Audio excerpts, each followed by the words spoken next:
here now with Congresswoman Virginia Foxx. Thank you so much for stopping by today. Well, I'm glad to do it, Danielle. We have a few days off for the Easter work period, and it's always a delight to come in and see you, and I thank you very much for talking to me. Of course. And of course, a few days off for you isn't really time off. You're staying pretty busy from what I hear. That's right. I know. It's a district work period is what we call it. And that gives me a chance to be in the district, meet with people, do things you can't do normally during the week because we're in Washington. We're normally there either Monday through Thursday or Tuesday through Friday. And as I tell everybody, schedulers hate a vacuum. So whether you're in D.C. or whether you're in the district, my scheduler managed to keep me pretty busy. But the great thing about being in the district is I'm able to talk to constituents, find out what's on their mind, you know, and get a sense of what's happening to them, and then take that knowledge back to D.C. because, as I tell people, the wisdom of the world is not in Washington, D.C. It's out here in our districts. Definitely. So. Well, today we're going to be talking with you a little bit about the budget. And actually, it got approved yesterday, correct? That's right. This is the season for doing the budget. It's in the law that the Congress will have a budget. It's in the law that the president will present a budget. The president presented his budget late again this year. He's presented it late, I think, every year he's been in but one. And we actually voted on several budgets in the last few days. We voted on the president's budget, and it received only 2 votes in the House of Representatives. We also voted on a budget presented by the Progressive Caucus. I'm not sure how many votes it received, but it didn't pass. The Congressional Black Caucus had a budget, which didn't pass. The Republican Study Committee had a budget that did not pass. It was cut spending even more than the Budget Committee budget did. The federal government does things a little differently from the state. At the state level, the budget is also the appropriations process. At the federal level, we pass a budget, and the budget really states what are the priorities that the majority party believes should exist. Right. So Republicans in the House are the majority party, and we have, every year that we've been in the majority, presented a budget for a vote. The Senate doesn't do that. Last year, we shamed the Senate into passing a budget by saying if they didn't pass the budget, they wouldn't get paid. And that bill actually passed the House and the Senate, and the President signed it. So the Senate did do a budget last year, and at the end of the year, we wound up with something called the Ryan Murray budget, which established the baseline for how much money we could spend. So we need to do that in order then to do appropriations. And so we have already begun the appropriations process. We hope to have that done by the end of July and have all those bills sent over the Senate. But the budget's important in the sense that it states our priorities. So we didn't have to do it because we did a 2-year budget last year, but we believed it was important to get that out. Now, President Obama's budget, which did not pass, as I said, it got 2 votes this year. Last year, it got no votes. Year before last, I believe it got no votes. So that's his statement of priorities. And the biggest differences between our budget and the president's budget is that his budget never balances. So out into eternity, now the budgets are done for 10 years, but basically for the next 10 years, the president's budget simply racks up more spending. We would wind up with a deficit of over $26 trillion under the president's budget. We don't think that's right. The House Republicans don't think that's right. So our budget balances in 10 years. Now, the way we do that is we reduce the increase in spending. So our friends on the other side of the aisle kept saying, this is a draconian budget. You're going to starve babies, throw elderly people out on the street, deny them their Medicare and all that. It does nothing of the sort. What the budget does is say, let's have a reasonable budget. Let's have a moral budget. You know, Paul Ryan has been saying this, I've been saying this for a long time. We realize that if we don't control spending now, that those bad things will wind up happening. Exactly. There won't be enough money to pay for Medicare and to pay for the things that we believe is a contract between the federal government and people who've made that contract. So Medicare, for example, people pay into Medicare every year if they work.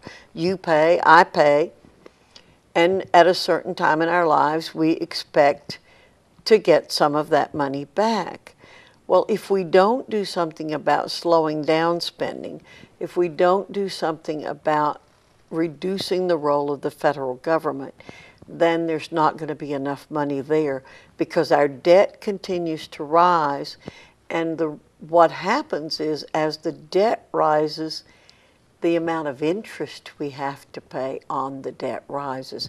Right. And pretty soon, interest would consume everything the federal government takes in. Exactly. So it's the right thing for us to do.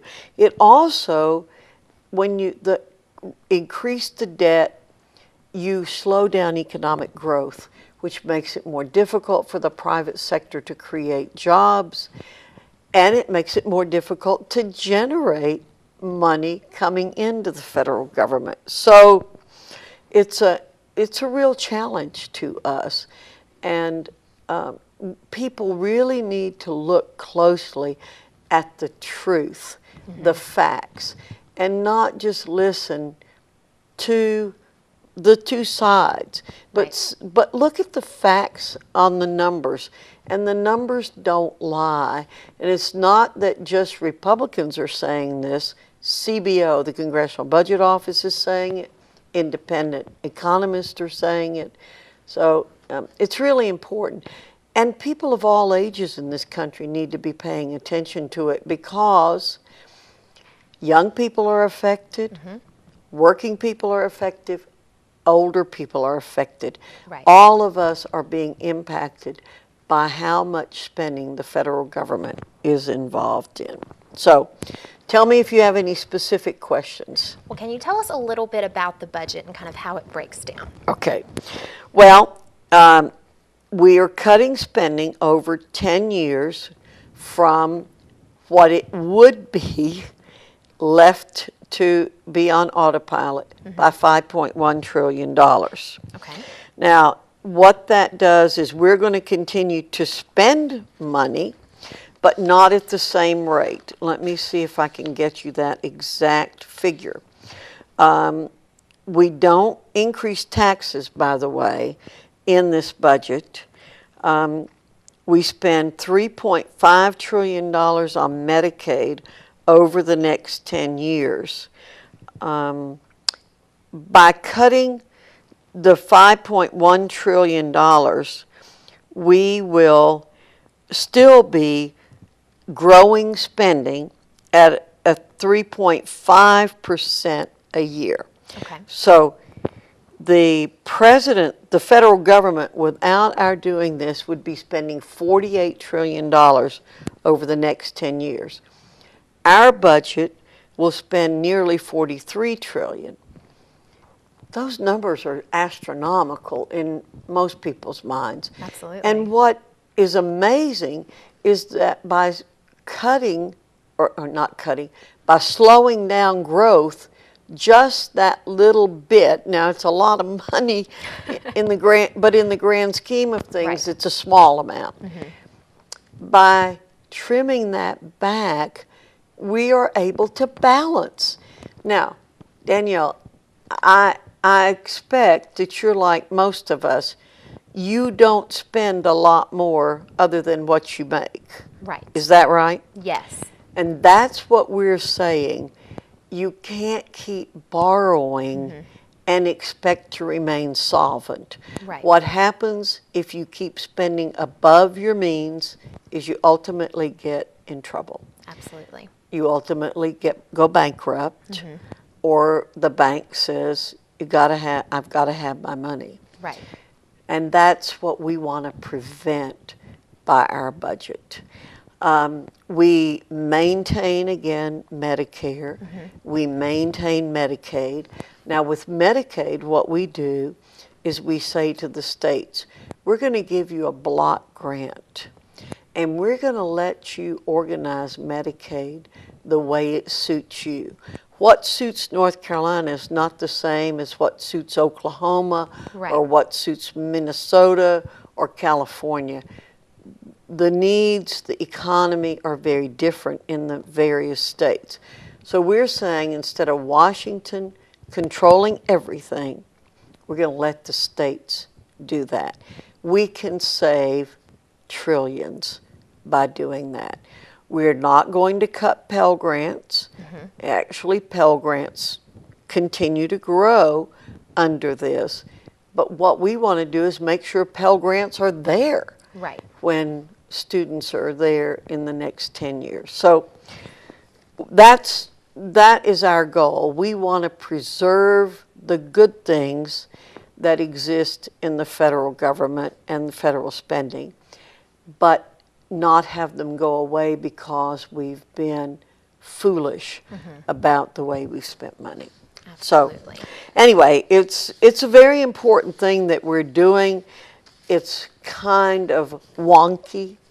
It's hard to get a lot of people excited. What happens is people generally on the edges politically get the most excited about this, and then the average person, their eyes glaze over when you get into the particulars. Right.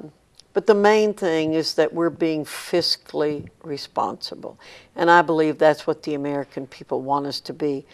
I haven't seen a poll recently, but a year or so ago, about 90% of the American people said the biggest problem facing the country were the debt and the deficit.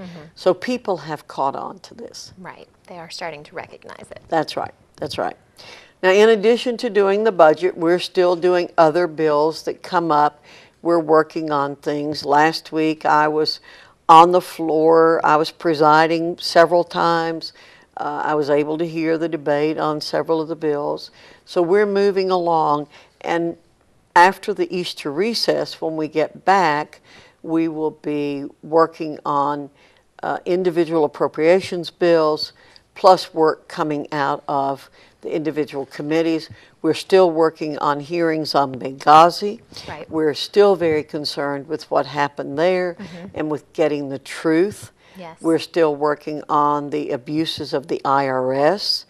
The Ways and Means Committee held a really unusual meeting this past week where they went into executive session and voted to hold Lois Lerner in contempt. It's a very serious charge. Right. But we have to get to the bottom of this. The IRS is an extraordinarily powerful organization in the federal government. Maybe in some ways the most powerful because it has the opportunity to destroy people, literally. Right. And we believe it's been used for partisan purposes, and we want to see that stopped. And actually, that should not be an argument by Democrats or Republicans. No Republicans should use it for partisan purposes. No Democrats should use it for partisan purposes. We just want the American people to feel comfortable that when they're dealing with the IRS is not being run on an ideological basis. Right. Well, as always, it sounds like you are staying very busy, a lot on your plate. We thank you so much for making time for us today. Well, I'm always delighted to be here, and I always want to say if citizens have run into a problem with the federal government, passport, post office, IRS, whatever, Veterans Affairs, I hope they'll call my office and let us know if there's any way we can help them. We're here to serve. Wonderful. Well, thank you so much. We appreciate everything Thanks, you Danielle. do. Absolutely. Thank you.